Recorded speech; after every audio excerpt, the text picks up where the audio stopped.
Good afternoon/evening, everyone. As you can probably tell, I'm recording this in the afternoon because we have a very special birthday party to go to this evening, so I won't be free at 6 p.m. to live stream like I love doing, but I was not going to leave you without a video, so I have a really important and kind of depressing topic, but don't worry, I don't leave you without a solution.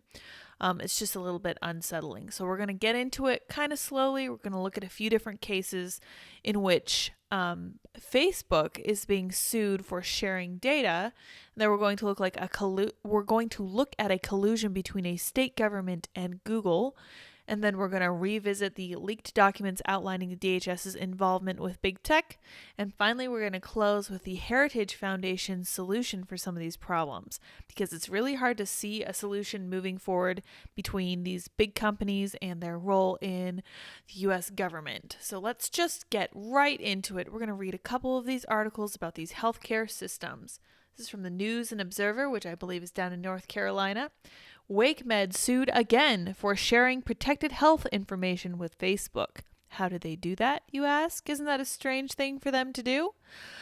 WakeMed is facing yet another lawsuit over a digital tracker on its website that sent sensitive patient health data to Meta, the parent company of Facebook. The Meta Pixel was installed on the health system's appointment scheduling page and on its password-protected patient portal, potentially giving the advertising giant access to information about patients' health conditions, contact information, and vaccination status, an investigation by the Markup and Stat, two nonprofit news organizations, found in June. The class action complaint, which focuses on a Raleigh woman, claims the health system failed to adequately protect patient information, train its employees, and comply with the industry standard data security practices. Ultimately, the lawsuit argues the health system unlawfully disclosed the plaintiff's personally identifiable information and protected health information without her consent. It is an egregious breach of the duty it is owed its patient. Sorry, let me try that again. It is an egregious breach of the duty it owed its patients to keep their private information confidential and secure from unauthorized disclosure, the lawsuit says. A spokesperson for the health system says it does not comment on pending litigation. That is fascinating. Well, thankfully, that's the only time this happened, right? Just kidding. We can see right down here a similar class action lawsuit against Meta alleged that after a pixel on the University of California, San Francisco Indignity Health patient portal sent medical information to Meta, a patient was served advertisements about her heart and knee conditions. Wow, that is blowing my mind. Let's look at this one real fast. It's a fascinating case, too. This is from The Verge. Meta is sued for violating patient privacy with a data tracking tool. Facebook's parent company Meta and major U.S. hospitals violated medical privacy laws with the tracking tool that sends health information. This we know. This is what we talked about. Okay, so this is the case we talked about in the Northern District of California in June and July. Focus on the Meta Pixel tracking tool. Pixels, if you guys don't know, are those little things that go into emails that let people know lets companies know how effective their marketing is being. This is actually something that I came across because I use Proton Mail. It gives me a notification if they block a tracker. And this thing that they blocked most recently was a little pixel that I think it was just like some random company, like a shoe company, sent me in a marketing email. And I was really glad they blocked that because I don't want targeted advertisements based on stuff that I have not consented to give them. So I know you guys have heard this, and I'm sure most of you guys believe this, but if the product is free, if the service is free, the product is you. And they're making it free so that they can get your information. This has always been the case. So let's get into this COVID tracking world because this is a similar idea. It's not quite protected health information, so it's a little bit less shady, but it gets crazy too, and especially when we see what the Massachusetts government has done with this tracker device. This is from Ars Technica. Even creepier COVID tracking. Google silently pushed app to users' phones updated. Massachusetts launched a COVID tracking app and it was automatically installed. All right, so this is from mid-2021.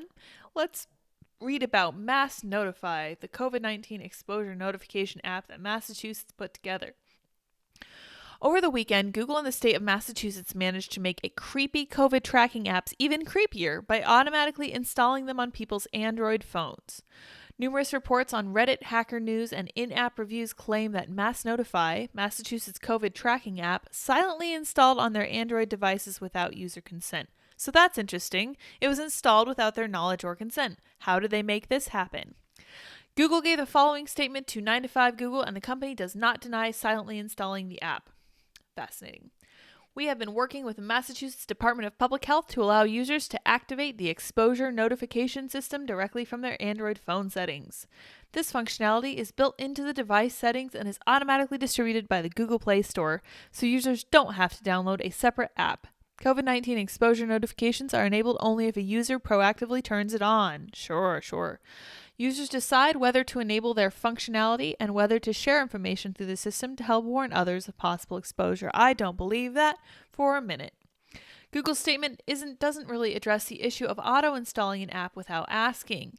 The functionality of COVID exposure tracking apps are built into Google Play services as an API that government apps can use for their tracking initiatives and can be automatically distributed by the Google Play Store.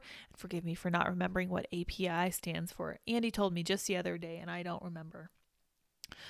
That's not the Mass Notify app, though. Just like every other state and national COVID app, Mass Notify provides users with an interface to report COVID exposure and view health statistics for their local population.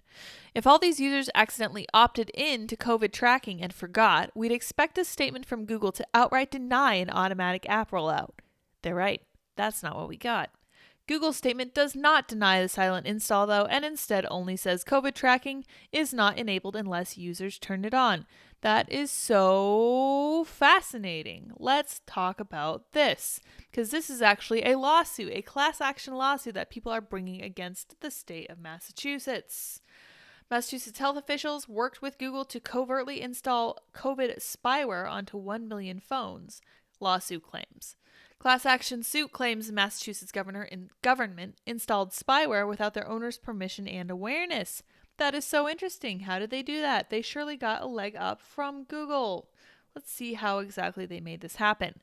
The Massachusetts Department of Public Health, DPH, is facing a class action lawsuit for allegedly using Google tech to covertly install tracking apps over 1 million Android phones as part of the state government's efforts to slow the spread of COVID-19 through contact tracing.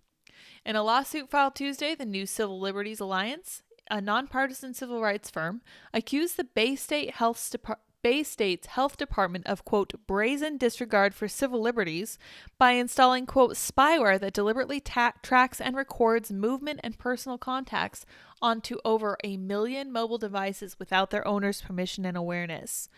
The class action suit claims DPH is in violation of both the Massachusetts and U.S. constitutions. Conspiring with a private company to hijack residents' smartphones without the owner's knowledge or consent is not a tool that the Massachusetts Department of Public Health may lawfully employ in its efforts to combat COVID-19, the lawsuit said. So this is what we were all talking about when we said if you give the government power in an emergency, then there are going to be a heck of a lot more emergencies going forward. Exactly the kind of thing people were thinking of when they said that. Let's see what Fox News concludes. According to the claims in the lawsuit, the app causes an Android cell phone to constantly connect and exchange data with other nearby devices via Bluetooth and create a record of those connections. That's insane. So it's not just one phone, it's not just your Android, it's everyone around you. So that's how they confirm exactly where you are. Even if you're not sharing location information, it sounds to me like they're able to tap into other people's phones, which is just mind-blowing. As someone who doesn't work in that field, that's crazy to me. And this should in no way be legal. That's crazy to me. Anyway, I digress. This exchange process, the lawsuit explained, can make the timestamp stored data in a person's Android phone available to DPH, Google, and the application developer. That data could include phone numbers and personal emails, the suit said. Wow, incredible. Not shocking, though, especially given what we learned with the Intercept from a few weeks ago. This is all about how the social media and the big government teamed up with big tech to try and combat, quote, disinformation and misinformation. This is something that I covered at the end of October, beginning of November, because this is when the Intercept came out with this. I'm just going to read you this one particular part of it. CISA. CISA has defended its burgeoning social media monitoring authorities, stating that once CISA notified a social media platform of disinformation, the social media platform could independently decide whether to remove or modify the post. But as documents revealed by the Missouri lawsuit show, CISA's goal is to make platforms more responsive to their suggestions. In late February, Easterly texted with Matthew Masterson, a representative at Microsoft who formerly worked at CISA, okay, there's some collusion right there, that she is, quote, trying to get us in a place where the Fed can work with platforms to better understand mis/disinformation trends so relevant agencies can try to pre-bunk or debunk as useful. Absolutely crazy. So honestly, this whole Massachusetts government thing working in tandem with Google is not really shocking, I guess, but it's incredibly distressing. And I remember learning in economics that the only way for a company to get big enough to be considered a monopoly was for it to require some help from the government to begin with. And I'm starting to think that's the case. Well, I'm continuing to think that's the case, especially given these leaked documents from the DHS. Totally crazy. Ken Klippenstein, Lee Fong did really good work here.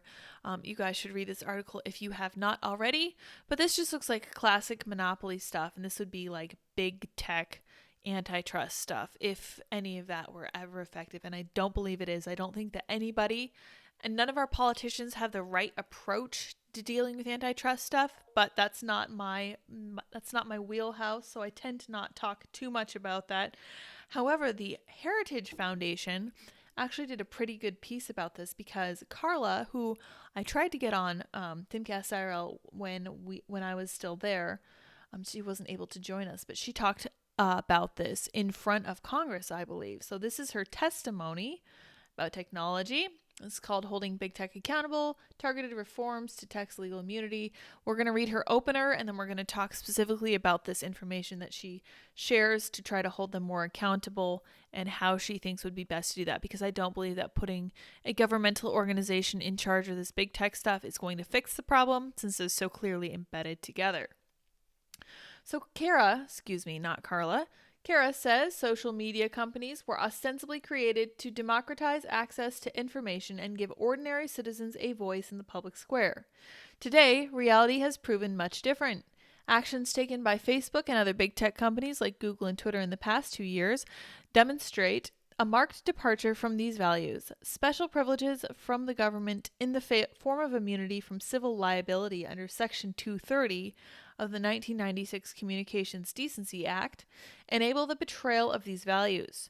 To help rectify this, targeted reforms of Section 230 should be enacted at a bare minimum. The 26 words that created the internet have outlived their original purpose. Section 230 is in need of a refresh. This is a very common mindset from where I'm coming from. Let's talk about what she's discussing. She's talking about effects on children. She goes over potential pitfalls. Okay, let's see what we got here, because she actually is addressing some of the issues that people might have with reforming Section 230. So we have, in attempts to hold big tech accountable for this behavior, Congress should avoid one pitfall in particular: calls to further suppress content based on politically expedient and expansive definitions of, quote, harm and dis/misinformation. Conservatives must hold these companies to account for their censorship, not encourage more censorship at the hands of big tech and the government. The entity that defines what content is harmful or mis/disinformation is critical. Right now, big tech's current definitions are often mutable, overly broad, and used as a catch-all for views we don't like. She's entirely correct in this regard. For example, the theory that COVID-19 could have originated from a Wuhan Institute of Virology leak in China was suppressed by an array of digital platforms, yet is now considered part of acceptable discourse. And of course, there are sources here. The New York Times Hunter Biden Ukraine laptop story was labeled Russian misinformation and actively censored by Facebook and Twitter before Hunter Biden went public and failed to deny his ownership of the laptop.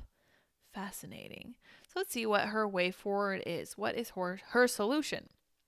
Any proposals to hold big tech companies accountable should empower citizens to redress the imbalance between the companies and their users.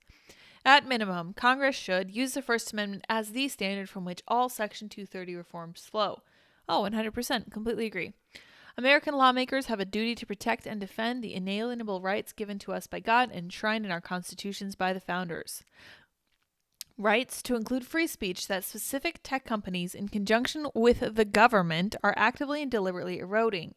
The argument that private companies do not bear free speech responsibilities ignores current overt collaboration and communication between government and big tech companies that work together to stifle free speech expression. I don't know if you guys have heard, before all this went down with Elon Musk, they were saying that Twitter is a private corporation and that it should be able to do whatever it wants. I never agreed with that because Twitter is so clearly at least partly in bed with a big government on multiple different levels. And as more facts come out, it's easier to see how they're working together. It's a serious problem. If you want to talk about First Amendment freedoms, you need to consider that the U.S. government has a finger in the pie of big tech companies. She suggests to reform Section 230 in the following ways. Strip immunity if tech companies censor based on political views. When tech companies act as publishers and restrict content based on political opinion or association, these actions are inconsistent with the liability protections codified within Section 230 or Congress' intent when it passed the legislation. Strike the phrase otherwise objectionable from Section 230 C2A. Build in a sunset clause to address appropriate Section 230 reform at least every 7 years. I really like the idea of a sunset clause. I think that's definitely the way forward. Hold tech companies accountable for inconsistent application of policies via the judicial system. I think that's probably the best way to go. I think that the judicial system is going to be our way out, since using massive federal agencies is clearly not working and it's making the problem worse. Examine discrepancies between advertised mission statements, terms of service, and policies and implementation as possible cases of fraud and or breach of contract. If companies claim they are for free speech and are acting in a politically neutral manner, then they should prove it. They should be held accountable if they in fact are not, 100%. My only question then becomes, who's going to be holding these peeps accountable? Because I started thinking about it and I was like, well, we need some kind of outside force, some kind of panel or some group of people who are able to really hold these big tech companies accountable. And it's possible that it shouldn't just be one set of people making these calls, but we definitely need something. I'm not willing to fully trust this to the judicial system because it's gotten us to where we are. I do think that an overhaul of Section 230 is fully needed, and I really actually would like to do a deep dive on Section 230 so that I can learn about it alongside you guys. I've never looked at it personally in its entirety myself, so I think that might be a really useful practice for all of us here. But I think I'm going to wrap it up here. I just thought you guys should for sure know about the Massachusetts health officials who are working with Google to covertly install COVID spyware. And I wanted to add before I leave that one of the things they would do was that Google would have this app in its, what's it called? Every time you get an update, you know how Google's constantly trying to update your phone if you have an Android? Every time it would if people uninstalled it, if they noticed it was there and tracking them and uninstalled it, Google would automatically reinstall it and turn it back on. No, let me stop this. Shut up. Google would automatically reinstall it and turn it back on with each update, which is crazy to me. But this is something they're able to get away with. And seeing how far in bed they are with the federal government, I have absolutely no confidence that the government will ever make any efforts to hold them accountable in any regard, because they view this as something very valuable that they can use for their own purposes. But I digress. Thank you all very much for joining me on this sunny afternoon. Hopefully you guys enjoyed my little chat. Leave a comment below if you know something that I don't, that I would benefit from about Section 230 and about how these big tech companies can be held accountable. Point me toward all the podcasts or whatever you think would be helpful to me. I'm all about learning more about this, and I know that this is something outside my wheelhouse. But until next time, guys, I will see you all later. Bye, guys.